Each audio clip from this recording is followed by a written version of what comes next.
Langit kota Solo sore itu berwarna jingga keemasan. Matahari tenggelam perlahan di balik deretan ruko, memantulkan cahaya hangat ke kaca-kaca mobil yang berseliweran.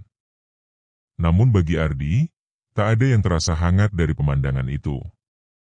Tangannya mencengkeram gagang setir motor tuanya erat-erat, sementara matanya menatap lurus ke arah gedung tinggi yang menjulang megah, kantor pusat Fajar Group, milik temannya sendiri, Fajar Aryawan. Ardi menarik napas panjang. Napas yang terasa berat, seperti menahan bara yang membakar dalam dada.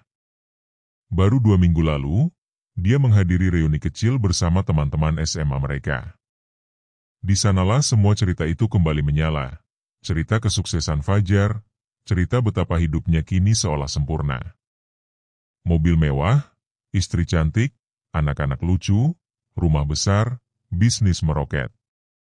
Dan yang paling membuat Ardi sakit hati, Fajar tidak tampak sombong sedikit pun. Tetap ramah. Tetap seperti dulu. Dia sok rendah hati, gumam Ardi, pelan tapi getir. Padahal tahu sendiri semua orang iri sama dia. Motor Ardi memasuki gang sempit menuju rumah kontrakannya di daerah Mojosongo. Rumah kecil berdinding bata tanpa plester, dengan atap bocor dan halaman depan yang hanya cukup untuk memarkir satu motor tua. Ia mematikan mesin, membuka helm, dan langsung disambut suara batuk ibunya dari dalam. "Di, kamu bawa beras, nak?" "Lupa, Bu," jawab Ardi, buru-buru masuk sambil melepas sepatu. "Besok aku beli." Uangnya belum cukup. Ibunya, perempuan tua dengan kerudung lusuh dan tubuh kurus, hanya mengangguk lelah dari atas kasur kapuk. Usianya hampir 70, dan penyakit paru-paru membuatnya lebih sering terbaring. Ardi bekerja serabutan, kadang ojek online, kadang ojek motor sewaan, kadang jaga warung orang. Tapi penghasilannya tak pernah cukup. Di meja kecil dekat dapur, Ardi menyalakan TV bekas. Siaran berita lokal menayangkan Fajar Aryawan sedang meresmikan anak perusahaan baru, kali ini di bidang properti. Ia berdiri gagah, dengan senyum percaya diri dan sut hitam mahal. "Cih," Ardi mematikan TV dengan kasar. "Kau pikir kau siapa, Jar? Mentang-mentang nasibmu bagus." Kenangan masa SMA seolah menyerbu kembali. Dulu, Ardi dan Fajar selalu bersama. Mereka sama-sama anak dari keluarga biasa. Tapi ketika kuliah, Fajar mendapatkan beasiswa ke Jakarta, sedangkan Ardi tak bisa kuliah karena harus mengurus ibunya yang mulai sakit. Sejak itu, nasib mereka menjauh, seperti langit dan bumi. Ardi membuka ponsel, membuka media sosial. Fajar baru saja memposting foto pesta ulang tahun anaknya di Hotel Bintang 5. Ardi menggulir komentar, hampir semuanya pujian dan doa. Ia mengepalkan tangan. "Kenapa bukan aku? Kenapa semua orang muji dia? Padahal dulu aku yang paling cerdas, aku yang selalu nolongin dia ngerjain PR." Saat itulah suara pesan masuk terdengar. Dari grup WhatsApp lama, reuni kecil SMA 2009, Bro SIS Forever. Teman mereka, Tio, memposting ulang foto waktu mereka SMA. Fajar, Ardi, dan 3 teman lainnya, sedang makan mie ayam di pinggir jalan. Fajar memberi komentar. "Masa-masa paling bahagia, gak ada yang ngalahin tawa kita waktu itu." Komentar itu tampak tulus, tapi bagi Ardi, terasa seperti ejekan yang menyakitkan. Ia mematikan ponsel. Dadanya sesak. Tenggorokannya kering. Malam itu, Ardi duduk sendirian di teras rumah, memandangi bulan setengah yang menggantung di langit.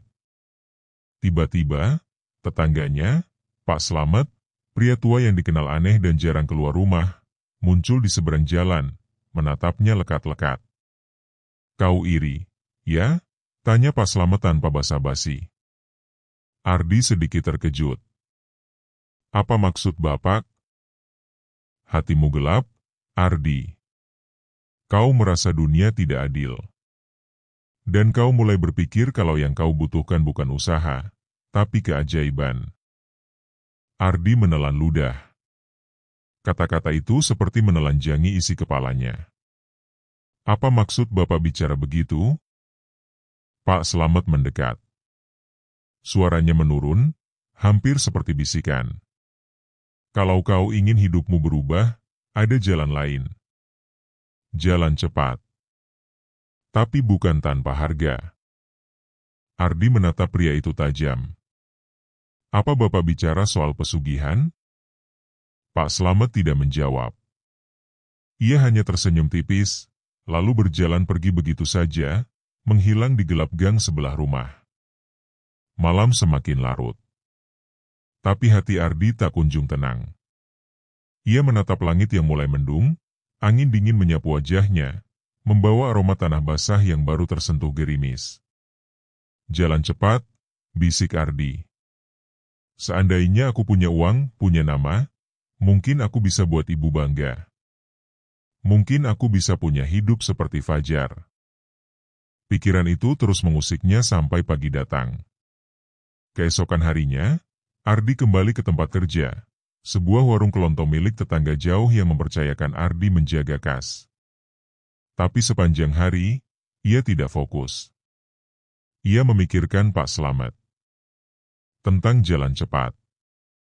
Tentang pesugihan. Sore hari, ketika warung sepi, Ardi memberanikan diri mengetuk pintu rumah Pak Slamet.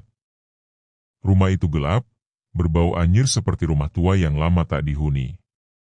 Tapi Pak Slamet muncul, membuka pintu dengan senyum tenang. Kau datang juga. Aku cuma ingin tahu, apa yang Bapak maksud kemarin. Pak Slamet mempersilakan Ardi masuk. Di dalam, rumah itu dipenuhi bau dupa yang menyengat. Ada lukisan-lukisan tua, dan simbol-simbol aneh tergambar samar di dinding. Ardi merinding, tapi rasa penasarannya lebih kuat dari rasa takut. Ada tempat di luar kota. Di lereng Gunung Lawu.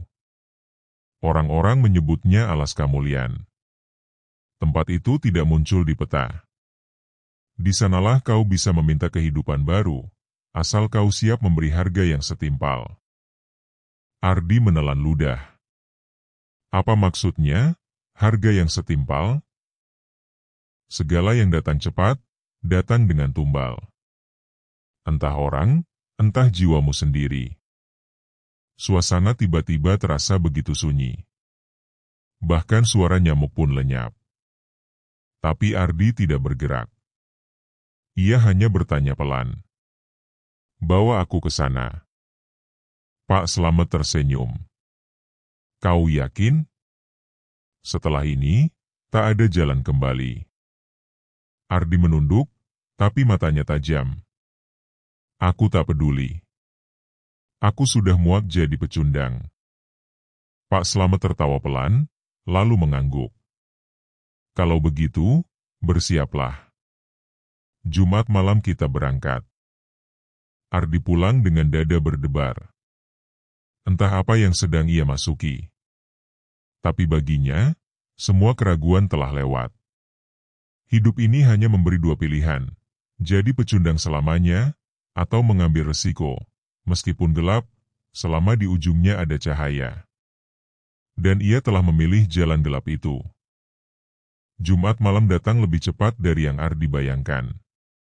Hujan turun tipis sejak sore, membuat malam makin dingin dan suram. Di luar rumah, suara kodok bersahutan dengan deru kendaraan yang semakin jarang melintas. Ibunya sudah tidur setelah makan malam seadanya, nasi dengan tempe goreng yang dibeli dari warung sebelah. Ardi menatap wajah renta itu lama, lalu membisikkan pelan, "Maaf, Bu. Tapi aku akan mengubah semuanya." Pukul 11 malam, Pak Slamet muncul di depan rumah Ardi, mengenakan jaket kulit hitam dan membawa sebuah tas kain tua. Tanpa banyak bicara, ia mengangguk, memberi isyarat untuk berangkat. Ardi membawa ransel kecil berisi pakaian ganti, air mineral, dan sedikit uang. Mereka naik mobil tua yang Pak Slamet kendarai sendiri. Mesin mobil berderit seperti mengeluh setiap kali gigi dipindahkan. Lampu depan menyinari jalan-jalan kecil menuju arah timur, menembus kabut dan hutan-hutan sepi. Perjalanan itu berlangsung sunyi. Tak banyak kata. Hanya suara radio tua yang sesekali menyala sendiri memutar lagu Jawa kuno dengan lirik mendayu, seperti nyanyian nenek-nenek yang kesepian. Kita sekitar 2 jam dari sini, ujar Pak Slamet akhirnya, memecah keheningan. Begitu masuk kawasan Alaska Mulyan, tidak boleh banyak bicara. Tidak boleh menoleh ke belakang. Tidak boleh menyebut nama Tuhan. Dan yang terpenting, jangan pernah menolak apapun yang diminta nanti. Ardi mengangguk. Meski dadanya berdebar, rasa ingin menang lebih kuat dari rasa takut. Ia sudah terlalu lama berada di bawah bayang-bayang teman-temannya. Kali ini, ia ingin berdiri sejajar, atau bahkan lebih tinggi. Sekitar pukul 1.30 dini hari, mereka tiba di area hutan di kaki Gunung Lawu. Kabut begitu tebal, jalanan tanah licin. Mereka meninggalkan mobil di sebuah lahan kosong tak jauh dari papan kayu bertuliskan, "Hati-hati, area terlarang." Pak Slamet membuka tas kainnya dan mengeluarkan dupa, beberapa bunga 7 rupa, serta kain hitam panjang. Gunakan ini, katanya sambil menyerahkan kain itu pada Ardi. Kain itu ternyata penutup mata. Ardi menurut, membungkus matanya tanpa bertanya. Setelah itu, ia digandeng memasuki hutan. Mereka berjalan selama entah berapa lama, waktu seolah kehilangan makna. Hanya suara langkah kaki, dedaunan basah, dan gelegar petir di kejauhan yang menemani. Tiba-tiba langkah mereka terhenti. Pak Slamet membuka penutup mata Ardi. Di hadapan mereka terbentang sebuah tanah lapang di tengah hutan, dikelilingi pohon-pohon tinggi yang tampak jauh lebih tua dari manusia manapun. Di tengah tanah itu berdiri sebuah batu besar menyerupai kursi, dengan genangan air di depannya yang memantulkan bulan purnama, meski langit malam itu mendung. "Duduklah di situ," perintah Pak Slamet. Ardi melangkah ke batu itu. Tubuhnya gemetar. Udara terasa jauh lebih dingin. Pak Slamet mulai menyalakan dupa dan menabur bunga di sekeliling batu. Kemudian, ia membaca sesuatu dalam bahasa yang Ardi tak mengerti. Lidahnya berputar cepat, seolah bukan dari manusia. Beberapa menit kemudian, tanah di depan batu mulai bergetar pelan. Dari dalam genangan air, muncul asap hitam pekat. Ardi menahan napas. Dari asap itu, perlahan muncul sosok tinggi besar, tanpa wajah, dengan tubuh berselimut kain kafan yang bolong-bolong. Sosok itu diam. Tapi getaran suaranya terdengar langsung di dalam kepala Ardi. "Mengapa kau datang?" Ardi mencoba bicara, tapi mulutnya kaku. Ia hanya bisa bergumam lirih, "Aku ingin kaya. Aku ingin diakui. Aku ingin menang." "Apakah kau siap membayar harga dari keinginanmu?" "Siap," jawab Ardi cepat. Suaranya nyaris tak terdengar. "Apakah kau akan menolak jika diminta tumbal, atau diminta menyerahkan yang kau sayangi?" Ardi menelan ludah. Terbayang wajah ibunya, tapi ia menyingkirkan rasa ragu itu. "Tidak. Aku tidak akan menolak." Sosok itu mengangguk perlahan. Lalu dari tubuhnya keluar seberkas cahaya merah kecil, seperti api lilin, yang melayang ke arah dada Ardi dan masuk begitu saja ke tubuhnya. Ardi terhuyung. Seluruh tubuhnya panas.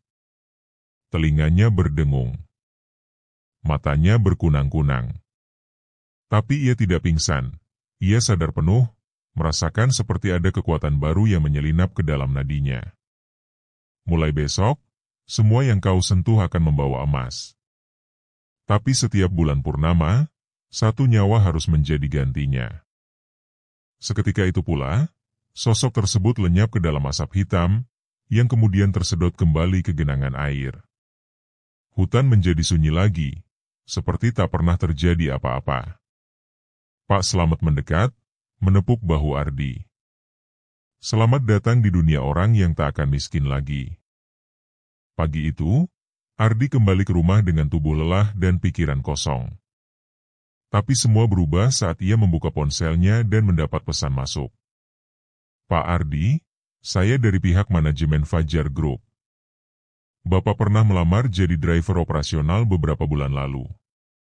Kami ingin menawarkan posisi dengan gaji 2 kali lipat dari yang Bapak ajukan. Mohon datang ke kantor pusat siang ini. Ardi membeku. Tawaran itu terasa seperti lelucon. Tapi ia tak berani menolak. Ia mandi, mengenakan baju terbaik yang ia punya, lalu berangkat. Sesampainya di kantor mewah itu, ia disambut resepsionis dengan sopan, lalu diajak ke ruang rapat kaca di lantai 9. Di sana, tanpa diduga, ia disambut langsung oleh Fajar. Ardi? Wah, aku kaget waktu lihat namamu. Ternyata kamu yang mau direkrut, ujar Fajar dengan senyum lebar. Ardi kikuk. Tapi sebelum sempat bicara, Fajar melanjutkan, aku sengaja minta HRD carikan orang yang bisa kupercaya. Posisi ini khusus. Kita akan sering bareng, kamu jadi semacam asistenku. Gaji dan fasilitas aman. Mau, ya? Ardi menatap wajah temannya itu. Dalam hatinya, ada suara kecil yang berbisik, lihat, kau sudah satu level dengannya. Bahkan, sebentar lagi, kau akan melampauinya. Malam itu, saat pulang, Ardi membuka dompet yang diberi kantor.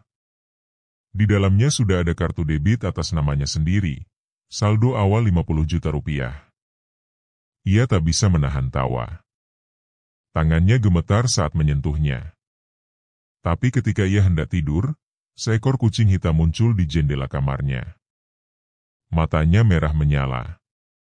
Ia menatap Ardi lama, sebelum melompat pergi. Dan suara batuk ibunya terdengar makin berat dari balik kamar. Ardi duduk terdiam. Pesugihan memang telah memberinya jalan. Tapi setiap langkah di jalan itu, kini telah diberi harga. Dan bulan purnama tinggal 29 hari lagi. Hari-hari setelah malam di alas kemuliaan berubah seperti mimpi yang mewah dan gila. Ardi bangun tidur bukan lagi di rumah reot sempit, melainkan di kamar kontrakan elit yang ia sewa seminggu kemudian. Ia tak perlu lagi makan mie instan atau nasi dengan garam, sebab setiap malam ia disuguhi makanan hotel dan restoran bintang 5, dibayar oleh klien atau partner kerja Fajar. Dalam waktu 2 minggu, nama Ardi mulai dikenal di kalangan investor lokal sebagai tangan kanan Fajar yang paling berani mengambil risiko. Padahal semua yang Ardi sentuh seakan selalu menguntungkan. Proposal yang ia ajukan disetujui, proyek yang ia kelola sukses dalam waktu singkat. Bahkan satu ide gilanya membuat Fajar mendapatkan tambahan laba ratusan juta hanya dalam 1 kuartal. Namun di balik semua itu, sesuatu mulai berubah dalam diri Ardi. Setiap malam Jumat Kliwon, ia mulai merasakan kegelisahan yang tak bisa dijelaskan.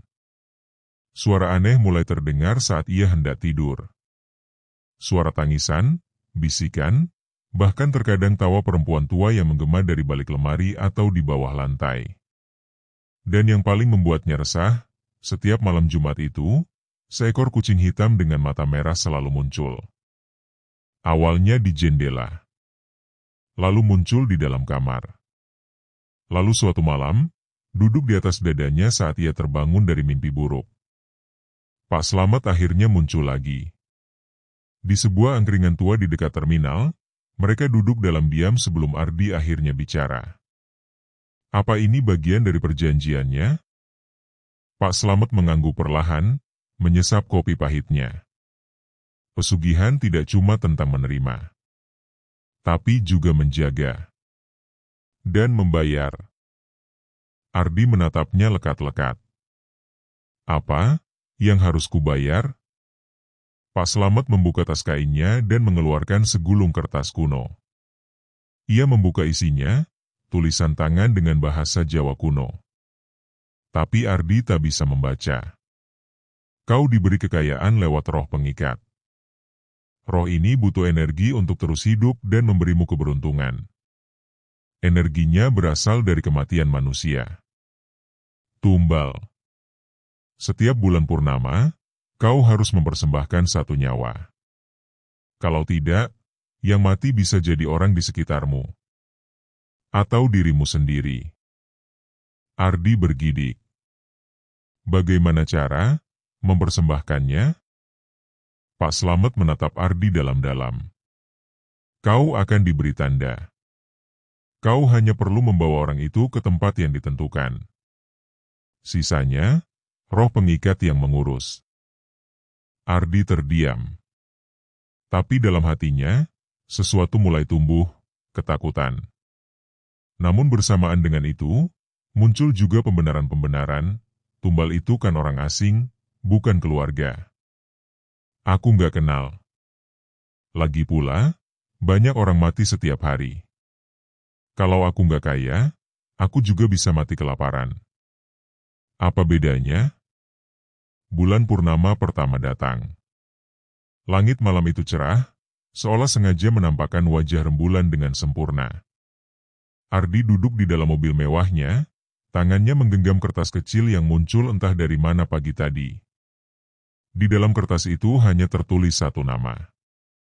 Danu, laki-laki, 28 tahun, pengamen. Ardi menelusuri jalanan sempit dekat pasar. Tak lama, ia melihat sosok yang dimaksud, lelaki muda dengan gitar rusak, duduk di dekat trotoar, menyanyi dengan suara serak. Beberapa orang lewat tanpa mempedulikannya. Tanpa pikir panjang, Ardi menghampirinya. Mas, mau kerjaan? Lumayan buat bantu-bantu di rumah saya. Sekali angkut, 500.000. Mata si pengamen langsung menyala. Serius, Mas? Saya ikut. Sekarang? Ardi mengangguk. Ia membawa Danu ke mobil, berbasa-basi sedikit, lalu melaju keluar kota. Sekitar 1 jam kemudian, mereka sampai di hutan kecil di pinggiran kota. Tempat yang pernah Pak Slamet tunjukkan sebelumnya, tanah lapang sunyi dengan batu besar di tengahnya. Ini tempatnya, kata Ardi pendek. Danu turun, bingung. Kerjanya ngapain, Mas? Tapi sebelum ia sempat melangkah, kabut hitam pekat muncul di sekeliling mereka. Suara gemuruh seperti badai menyeruak dari tanah. Danu panik, mencoba lari, tapi tubuhnya membeku. Matanya membelalak, tubuhnya gemetar hebat. Dari kabut, muncul bayangan tinggi besar, sosok tanpa wajah, seperti yang Ardi lihat di malam perjanjian. Tapi kali ini lebih menyeramkan, karena dari tubuhnya menjulur tangan-tangan kurus panjang, seperti akar pohon tua, yang menyergap Danu dalam sekejap. Teriakan Danu memecah malam, lalu hening. Hanya ada darah di tanah, dan bau anyir bercampur wangi kemenyan. Kabut perlahan menghilang, dan Danu lenyap. Tidak ada mayat. Tidak ada jejak. Ardi berdiri membeku. Tubuhnya lemas. Tapi sesuatu dalam dirinya juga merasa lega. Karena malam itu, ia berhasil menepati perjanjian. Esok paginya, saldo rekening Ardi bertambah 1 miliar rupiah. Ia juga diangkat sebagai direktur divisi baru di perusahaan milik Fajar. Tapi bersamaan dengan itu, ibunya jatuh sakit. Badannya melemah. Nafasnya pendek. Dokter bilang tidak ada penyakit serius, tapi Ardi tahu, roh pengikat mulai mengincar jika ia gagal menepati janji. Dan kini, ia punya waktu kurang dari 30 hari untuk mencari tumbal berikutnya. Malam-malam Ardi mulai dipenuhi mimpi buruk. Ia selalu bermimpi dikejar sosok hitam, atau melihat Danu duduk di pojok kamar dengan tubuh penuh darah. Suara-suara tangisan terdengar di sela-sela lagu di mobil. Bahkan, dalam rapat kerja, Ardi kadang melihat bayangan samar berdiri di belakang koleganya, menatap tajam ke arahnya. Tapi di sisi lain, ia mulai terbiasa. Tumbal berikutnya ia pilih dengan lebih tenang, seorang pencopet yang ia tangkap sendiri di terminal. Bulan purnama kedua pun lewat tanpa gangguan. Namun pada bulan ketiga, sesuatu berubah. Nama yang muncul di kertas bukan lagi orang asing. Yang tertulis adalah Naya, perempuan, 24 tahun, barista. Ardi mengenal Naya. Ia perempuan baik yang bekerja di kafe langganannya. Sering memberinya kopi gratis. Sering ngobrol ringan tentang musik dan lukisan. Bahkan sempat mengirimkan pesan, kalau Bapak kesepian, mampir ke kafe ya, saya buatin kopi spesial. Ardi menatap nama itu lama. Tangannya gemetar. Matanya basah. Tapi malam purnama tinggal 2 hari lagi. Dan ia harus memilih, menghancurkan hidup Naya, atau menyerahkan hidupnya sendiri. Hujan turun sejak pagi, menambah suasana kelabu di dalam mobil Ardi. Ia duduk di kursi kemudi, menatap lekat kertas kusut di tangannya. Nama dan data Naya tertera jelas. Tangannya gemetar, bukan karena dingin, tapi karena beban moral yang menghantui pikirannya. Naya, perempuan, 24 tahun, barista. Gadis itu terlalu baik. Terlalu polos. Dan yang paling menyakitkan, ia tak pantas menjadi tumbal. Tapi pilihan bukan lagi milik Ardi sepenuhnya. Sejak perjanjian malam itu, hidupnya telah diatur oleh sesuatu yang lebih gelap dari sekadar rasa iri. Kekuatan tak kasat mata yang menuntut darah sebagai bayaran. Pukul 18.30, hujan mulai reda. Ardi akhirnya turun dari mobil, melangkah ke dalam kafe tempat Naya bekerja. Interior hangat dan aroma kopi menyambutnya, menyuguhkan ironi yang menyayat hati. Naya ada di balik mesin espresso, tersenyum cerah saat melihatnya. Mas Ardi, tumben malam-malam begini mampir. Mau duduk biasa? Ardi mengangguk kaku. Iya, tempat biasa. Naya membuatkan cappuccino dengan hiasan hati di atasnya, lalu membawanya sendiri ke meja pojok. Ini, spesial untuk Mas Ardi. Gratis malam ini. Kenapa gratis? Tanya Ardi, mencoba terdengar ringan. Aku mau pamit. Besok terakhir kerja di sini. Diterima kerja di Bandung, jadi barista sekaligus trainer.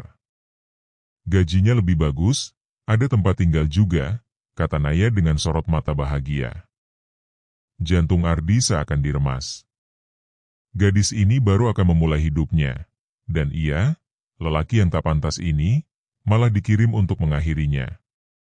Selamat, ya, ucap Ardi pelan. Naya tersenyum. Makasih. Tapi kayaknya malam ini sepi banget, ya. Mau temenin ngobrol? Ardi mengangguk. Mereka berbicara ringan, tentang cuaca, musik, bahkan soal film yang sedang hits. Tapi pikiran Ardi terus dihantui, malam ini bulan purnama. Jika ia tak mengantar Naya ke tempat itu, roh pengikat bisa saja mengambil korban lain. Ibunya. Atau bahkan dirinya sendiri. Dan Ardi belum siap mati. Belum siap kehilangan segalanya lagi. Pukul 20.45, kafe mulai sepi. Naya membereskan gelas dan mengepel lantai, sesekali mencuri pandang ke arah Ardi yang masih duduk termenung. Mas Ardi, boleh minta tolong enggak? Tanya Naya sambil melepas celemek. Boleh, jawab Ardi spontan, walau belum tahu apa. Aku mau antar beberapa barang ke rumah tanteku, dekat daerah Kebon Jati. Tapi motorku mogok, bisa antar pakai mobil mas? Dan seketika, Ardi tahu, ini tandanya.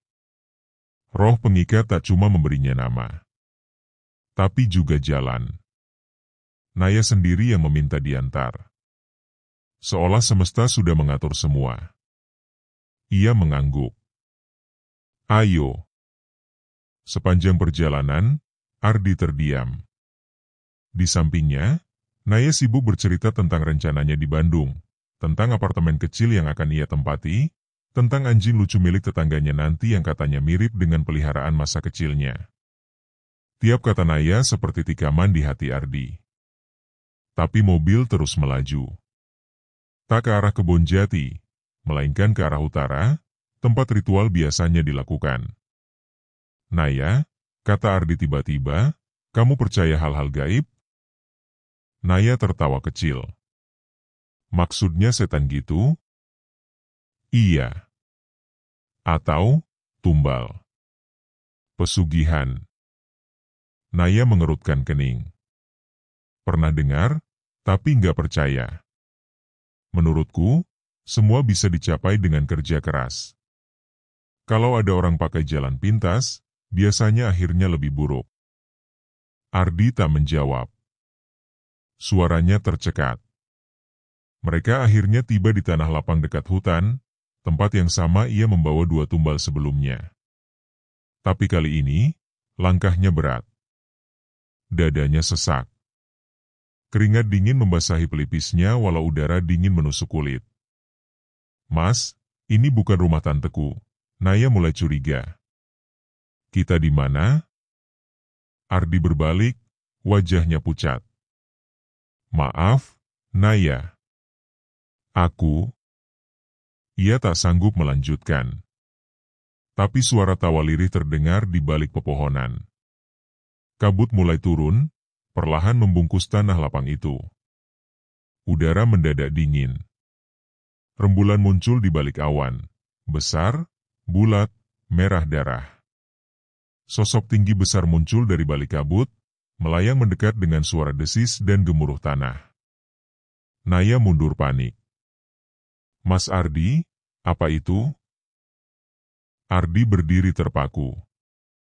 Ia ingin berlari, ingin menarik Naya dan pergi, tapi kakinya seperti tertanam. Suara dalam kepalanya berteriak. Satu nyawa atau nyawamu? Tangan-tangan hitam menjulur dari tanah, menggapai kaki Naya yang mulai menangis. Tolong aku, Mas. Tolong. Dan saat itu, sesuatu dalam diri Ardi pecah. Ia berlari, menerjang tubuh Naya, mendorongnya menjauh dari lingkaran kabut. Tubuhnya sendiri terseret kembali, ditarik oleh tangan-tangan itu. Aku ganti. Ambil aku saja, teriaknya. Tapi suara itu, makhluk itu, tidak menerima begitu saja. Tangan-tangan itu menarik keduanya. Naya berteriak. Ardi mengerang. Lalu, tiba-tiba, suara gonggongan keras terdengar. Sesosok bayangan putih, anjing besar bermata merah, menerjang sosok hitam dari balik kabut. Terjadi tabrakan tak kasat mata. Kilatan cahaya. Angin menerjang. Dan semuanya gelap. Ardi terbangun di rumah sakit. Tubuhnya penuh luka, kepala diperban. Di samping tempat tidur, Naya duduk sambil menangis. Kau, menyelamatkanku, bisiknya. Ardi hanya menatap langit-langit. Naya tak bertanya banyak, hanya memegang tangannya. Tapi dari wajahnya, Ardi tahu, ia tahu apa yang sebenarnya terjadi. Setidaknya sebagian. Malam itu, roh pengikat tak mengambil tumbal. Tapi Ardi tahu, ini bukan akhir. Perjanjian tak bisa diputus begitu saja. Ia menentang aturan, dan konsekuensinya bisa lebih mengerikan dari kematian. Seminggu kemudian, ibunya meninggal dunia. Tanpa sebab. Tubuhnya ditemukan membiru, seperti dicekik sesuatu tak terlihat. Ardi menangis di makam, memeluk batu nisan. Semua ini karena dirinya. Karena iri. Karena tamak. Naya masih sering datang, membawakan makanan, menyalakan dupa, dan tak pernah menyinggung malam di hutan itu. Tapi Ardi tahu, hidupnya takkan lagi sama. Ia kini dalam daftar. Daftar orang yang berhutang nyawa. dan roh pengikat takkan diam selamanya. Sejak malam ia mencoba menyelamatkan Naya dari ritual tumbal, hidup Ardi berubah total. Kesehariannya kini dibayangi rasa bersalah dan teror yang tak kunjung henti. Rumahnya tak lagi sunyi. Setiap malam, suara tangisan dan bisikan mengelilingi dinding, datang dari balik cermin, dari bawah ranjang, bahkan dari dalam lemari yang terkunci. Ia mencoba tetap waras. Membaca doa. Memanggil ustaz. Tapi tak ada yang benar-benar bisa mengusir kehadiran itu. Kau melanggar. Jiwa belum dibayar. Kami menagih. Suaranya selalu sama, seperti keluar dari dasar perut bumi. Suara makhluk yang dulu memberi Ardi kekayaan. Dan kini, menagih pembayaran yang tertunda. Pukul 3 dini hari. Ardi terbangun dari mimpi buruk, napas terengah. Keringat membasahi seluruh tubuh. Di pojok kamar, bayangan tinggi menjulang berdiri diam, menatapnya. Ia menyalakan lampu. Bayangan itu lenyap.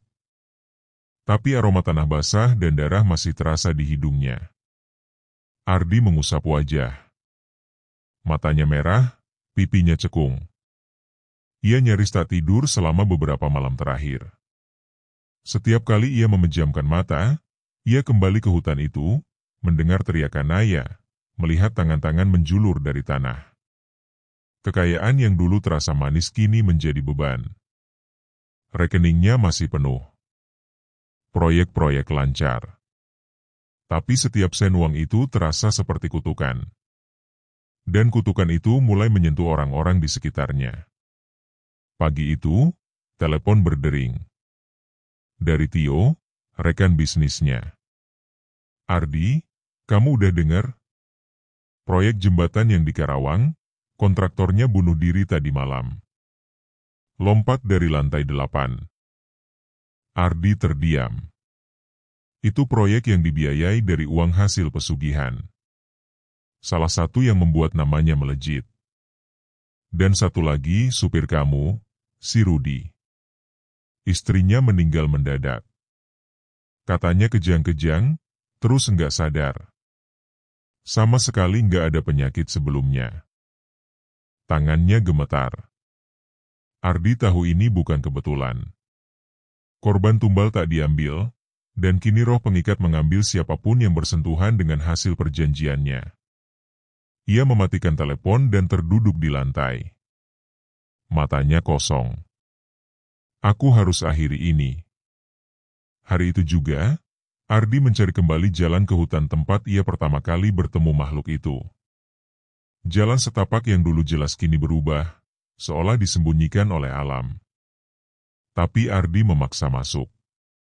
Menyusuri semak berduri, menembus kabut yang menggulung meski siang terang. Di tengah hutan, ia menyalakan dupa dan menyebarkan bunga 7 rupa, seperti dulu. Keluar. Tunjukkan dirimu, teriaknya. Udara mendadak dingin. Kabut menebal. Tanah bergetar ringan. Sosok itu muncul, tinggi, berjubah hitam, dengan wajah diselimuti kain merah darah. Di sekitarnya, bayangan-bayangan manusia merangkak, berwajah rusak, mengerang pelan. Kau datang dengan tangan kosong, suara itu menggema. Aku ingin mengakhiri perjanjian ini. Tak bisa. Darah yang ditunda harus dibayar. Kau menipu. Aku tak menipu. Aku menyelamatkan nyawa, teriak Ardi putus asa. Makhluk itu melayang mendekat. Wajah-wajah hantu muncul dari balik jubahnya. 2 korban tumbal sebelumnya. Menangis, menyeringai, mencaci. Kau egois. Kau yang memulai. Kini kau harus menutup. Ardi jatuh bersujud. Ambil aku. Aku yang salah. Jangan sentuh orang lain lagi. Jangan ambil nyawa yang tak bersalah. Makhluk itu diam. Lalu satu tangan besarnya terulur, menunjuk dada Ardi. Kalau kau ingin jadi tumbal, maka kau harus dibayar dengan penderitaan paling pahit. Bukan mati biasa, tapi kematian yang perlahan, dengan kehilangan. Esok paginya, Ardi menerima kabar buruk, seluruh rekening banknya dibekukan. Audit mendadak dilakukan.